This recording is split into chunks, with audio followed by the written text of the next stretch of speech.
Hi, I'm Carrie and I'm a lead animal care specialist here at Habitat Africa The Forest. Thank you for joining us today for bringing the zoo to you. Today I'm here with one of our Okapi, JP. He is the last Okapi that was born here at Brookfield Zoo, but as you can see, he's a full-grown adult now. So he's going on 3 years old, and he is just part of our long legacy of Okapi here at Brookfield Zoo. We've had Okapi here at the zoo since the mid-50s, and in fact Brookfield Zoo was one of the first zoos ever to have an Okapi calf born here in the United States. So that Okapi calf's name was Mr. G, so he very famously is the first North American Okapi calf. Since that time, Brookfield Zoo has been instrumental in developing care standards for Okapi in human care. So part of what we have done here at the zoo is our previous director, George Rabb, and our previous curator, Ann Petrick, both developed the International Species Survival Plan for Okapi, and that is sort of the gold standard for how we are managing these animals in professional care. And that is one of the very first international programs that's been developed, and along with it there's an international stud book that's been developed. So we've been tracking the genetics of these animals since they came into the United States. So we have a really good idea of how the current population is all related. So currently there's about 100 Okapi in the United States. And then, as I said, they're being managed as an international population. So if you include the other Okapi that are in other countries, that comes out to over like 200 animals that we are monitoring closely and all sharing information so we can maximize the care that we're giving to these animals. Another way that Brookfield Zoo has been instrumental in developing the care of these animals is by developing an animal care manual. So that's a way that we can share information with other Okapi holders and create the best standards we can to take care of these animals. When they first came into human care back in the 50s, we knew very little about these animals. They're from the Congo region of Africa, and it's very heavily forested. These animals weren't even known to the Western world until very late in the 1800s, which is very rare for an animal their size. So they are very secretive and very elusive. So we really didn't know much about them at all when they first came into this country. So we have since learned a lot, and we've studied them very closely, and we currently now are very successful in rearing young and creating happy, healthy animals here at the zoo. What do Okapi eat? Okapi are herbivores, and they in fact are strict browsers. So that means that they selectively choose leaves and herby plants. They don't really eat grasses. So here at the zoo they get alfalfa hay, which makes up the bulk of their diet. They eat about 4 to 5 pounds of alfalfa hay a day. And then they also get grain, which is what JP is eating right now. And that's a more concentrated feed, and that has all the vitamins and minerals that they need. And they also enjoy a variety of different produce, especially different types of lettuce and some more like low sugar vegetables like green beans and things like that. Why are their ears so big? Their ears are big because they do live in the dense forest, so they rely really heavily on their sense of hearing to keep them safe. There is a reasonable suspicion that Okapi do communicate via infrasound, which is a level of sound that is below what humans can hear. So we do believe that they do some communicating with that infrasound, but then it also does keep them safe from predators and approaching people. Why do they have stripes on their legs? The running theory behind the stripes on the legs is currently that they are to help mothers and calves with bonding. It does help to identify animals. They're unique, just like people's fingerprints. And so in the Okapi world, they're sometimes referred to as follow me stripes because it helps mothers and calves stay together as they're traveling through the dense forest. Do they live in herds? They do not live in herds. Typically they are solitary aside from mothers and calves. And in fact, even that is somewhat limited.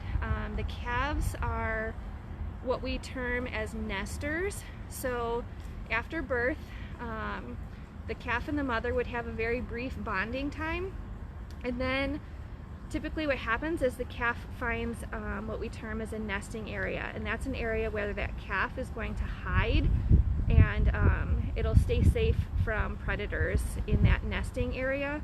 So the mother will only visit that nesting area a couple times a day to nurse the calf, and then the rest of the time she'll go off and forage on her own.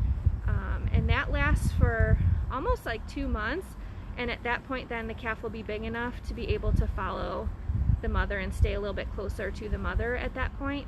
The really interesting thing about Okapi during that nesting period is that the calves do not defecate at all during that nesting period. The mother's milk is so efficient that there's really no waste product that needs to be produced, and that will help then keep the calf safer because there's no evidence to draw predators to the calf. How long do they live? Typically they live into their upper teens, early 20s, and that's pretty similar to their closest relatives, the giraffes. That's a similar lifespan for those animals. How many Okapi do we have at Brookfield Zoo, and what are their names? We have 3 Okapi here at the zoo right now. So this, as I said, is JP. He's our 3-year-old male. We also have 7-year-old Bomani and 9-year-old Makemba. So Bomani is another male and Makemba is our female. So they're related to giraffes, but are they also related to zebras? They are not related to zebras. I know it's easy to think that because of the striping pattern, but it's just a coincidence that they both have that striped pattern. Giraffes and Okapi are the only species in the genus Giraffe, or Giraffidae. So they are closely related, but as you can see, there's a lot of evolutionary differences between the two. Do they have long tongues? They do have long tongues, very similar to giraffe. It's one of the easy ways to see how they are so similar. So they have about an 18-inch long tongue, and they use that to grasp onto the leaves that they eat. So it is what we would term a prehensile tail, or tongue, I mean. So they do have a prehensile tongue, meaning that they can grasp onto those leaves, and that's how they selectively choose those leaves. He's getting rowdy. So you can see a little bit, he's sticking his tongue out. The tip of their tongue, which is true of Okapi and giraffes, is sort of a purple color, and that is because it contains a pigment called melanin, and sort of the theory is that that prevents the tongue from getting sunburned because it's out all the time. You know, so they're constantly foraging throughout the day with those long tongues. Can you remind us again where they live in the wild? They are from the Democratic Republic of Congo, and the bulk of these animals live in or near Ipulu. So there's about like 5,000 of the estimated 30,000 that are concentrated into that area. It is an area of the world that is under some heavy civil conflict, and so there are a lot of threats to the Okapi in their native environments, including slash and burn agriculture, some really intensive invasive mining practices, and obviously just poaching and human disturbance. How tall do they get? That's a good question. I think they're probably pretty similar to a domestic horse in their height. I don't know what that translates to in hands that you would use for a domestic horse, but their shape is a little bit different than a horse in that their shoulder, their withers, is taller than their rump. How fast can they run? They're not made for speed.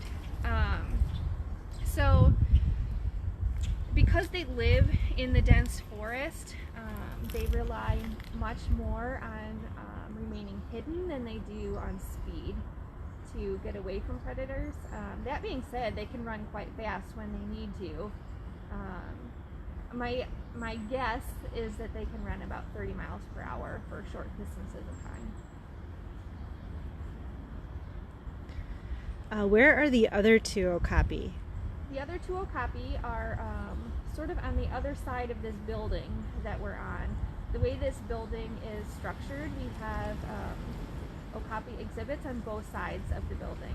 So they're separated right now by a hallway that we have just a little chute that they can use that we can open and close as they move around within the building. We do rotate them through the different exhibits for novelty.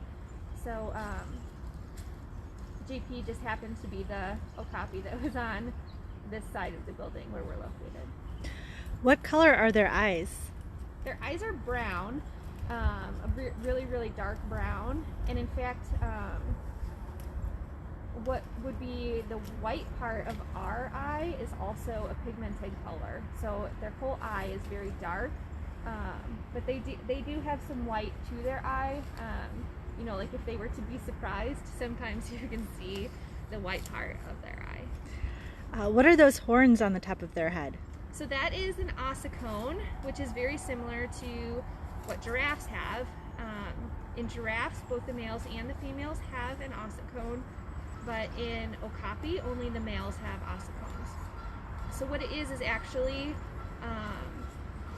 a calcified bony structure that is part of their skull, which is unlike horn, which is like a keratin piece that grows then off of the skull. So it is bone and it is covered in hair. So that the ossicone again is unique to that giraffid family, and it is used for defense primarily. The males will use that when they're sparring with each other. They look like they have a really unique coat. Can you tell us a little bit more about that? They do have a very unique coat. It feels like greasy velvet if you were to touch it. The coat doesn't lay in any one particular direction. It kind of like sticks out straight like velvet. And it is covered in a very greasy substance, and that is because they are from the rainforest, and so it does help, you know, protect their skin by having sort of like that greasy coating on it. Sometimes when we are grooming them or giving them a scratch, you'll see like when we pull our hand away, our hand will be covered in like this black greasy material. Can you remind us again which Okapi this is? This is JP. He's our 3-year-old male, and he was the last Okapi that was born here at Brookfield Zoo.